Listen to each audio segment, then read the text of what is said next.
जब अभी सीआईडी की जांच चल रही है तो हमें पता चल रहा है कि डॉक्टर अजीता भट्टाचार्य, डॉक्टर जमाल अहमद और डॉक्टर अनीमा हंसा ने अभी अपना जो त्यागपत्र है राज्यपाल को सौंप दिया और राज्यपाल ने इसे स्वीकार भी कर लिया है। तो इसका ये मतलब निकल रहा है कि जेपीएससी में ज़रूर गड़बड़ी हुई है, तभी इन लोग डर से इस्तीफा दे रहे हैं अपना। लगता है कि जो राजनीतिक पार्टियों में शामिल ये लोग थे तो कहीं ना कहीं शामिल कुछ ना कुछ गड़बड़ियों में शामिल थे। बिल्कुल गड़बड़ी में तो शामिल होंगे, तभी ना वो अपना इस्तीफा डर से दे रहे हैं, वरना कोई अधिकारी अपना इस्तीफा क्यों देगा। जब हमारे पूरे अध्यक्ष का जब उन्होंने इस्तीफा जब अपना दे दिया, तब अभी सीआईडी की जांच जैसे जैसे बढ़ते जा रही है, ये लोग भी डर से अपना इस्तीफा देते जा रहे हैं। सीआईडी की जांच चल रही है तो आप लोग सीबीआई की मांग कर रहे हैं। हाँ बिल्कुल, जैसे अभी सीआईडी की जांच चल रही है तो ये छोटे छोटे मछली निकल के आ रहे हैं, सीबीआई जांच होगी तो इनकी जो बड़ी मछली है वो निकल के आएगी। तो इसलिए हमें सीबीआई जांच चाहिए, क्या है कि ये छोटे छोटे मछली हैं, इनसे कुछ नहीं होने वाला। सीआईडी जांच होगी, ये लोग इस्तीफा देंगे, फिर बंद हो जाएगा सब कुछ, और सीबीआई जांच में जो बड़ा इन लोगों का जो मछली है वो पकड़ाएगा। तो इसलिए हमें तो सिस्टम के खिलाफ ना लड़ रहे हैं हम, तो हमें सिस्टम सुधारना है, इसलिए हमें सीबीआई जांच चाहिए ही चाहिए।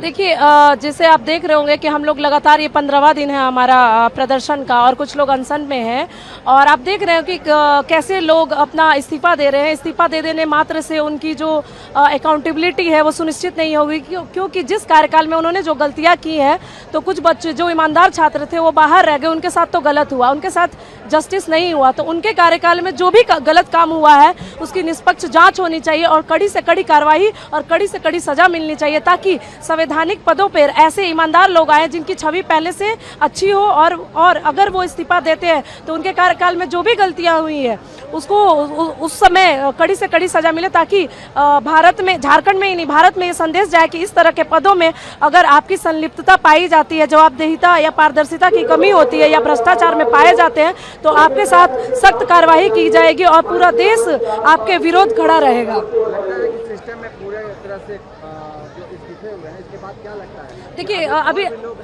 अब ऑब्वियसली ऐसा लग रहा है, क्योंकि देखिए अचानक से प्रदर्शन का जब इस तरह से रुख हो रहा है तो आप देख रहे हैं कि कुछ लोग इस्तीफा दे रहे हैं। तो आप देखिए, ये तो जांच का विषय है, जब जांच जैसे जैसे होगा, क्योंकि जब तक जांच नहीं हो जाता तब तक हम बोल नहीं सकते कौन कौन लोग इसमें, और भी ऐसे लोग होंगे जो शामिल होंगे। धीरे धीरे पर्दाफाश होगा, हमें लगता है कि हमें न्याय मिल पाएगा।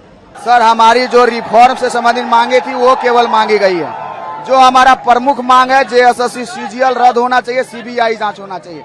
ये पूरे विद्यार्थियों में सबसे ज्यादा विद्यार्थियों का मांग यही है सर। इसके अलावा 11 to 13 खुद जेपीएससी कबूल किया है सर कि हम नियम के खिलाफ उत्तर पुस्तिका जांच किए हैं, 0.255 नंबर से बाहर हुए हैं। मैंने ये भी कहा कि आप फिजिकल कॉपी हमको दिखा दीजिए, तो बोले हम दिखाएंगे, जेपीएससी का संगठन को फिर से बनाएंगे तब दिखाएंगे। हम बोले नहीं, एक दिन के अंदर दिखाइए। 1 साल से हम कॉपी दिखाने के लिए प्रयासरत हैं, आरटीआई किए हैं, कोर्ट गए हैं, कोर्ट का आदेश भी है कि कॉपी दिखाए, फिर भी नहीं दिखाया जा रहा है। तो इसमें कुछ नहीं बोल रहे हैं, ठीक है हम जांच करेंगे। जांच करेंगे, क्या जांच करेंगे आप? पहले रद्द कीजिए, चूंकि अनसंवैधानिक रिजल्ट है, सीबीआई जांच कीजिए, तब जाकर के छात्रों के साथ न्याय होगा।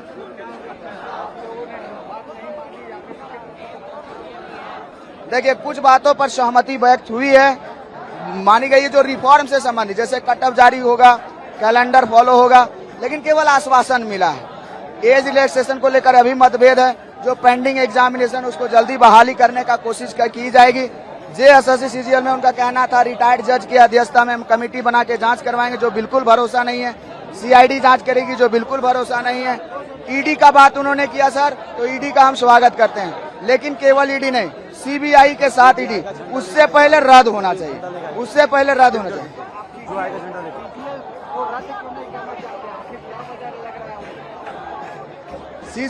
सीजीएल का उनका कहना है कि रद्द इसलिए नहीं करना चाहते हैं क्योंकि मेहनती लोगों का भी सिलेक्शन हुआ है। तो फिर मेहनती लोग नेपाल में मेहनत करने के लिए गए थे, नियामतपुर में मेहनत करने गए थे, मंत्री रेसिडेंसी रांची में मेहनत कर रहे थे, हजारीबाग में मेहनत कर रहे थे। केवल और केवल सर 1 दिन के ज्ञान की प्राप्ति के आधार पर सीजीएल में सिलेक्शन हुआ है।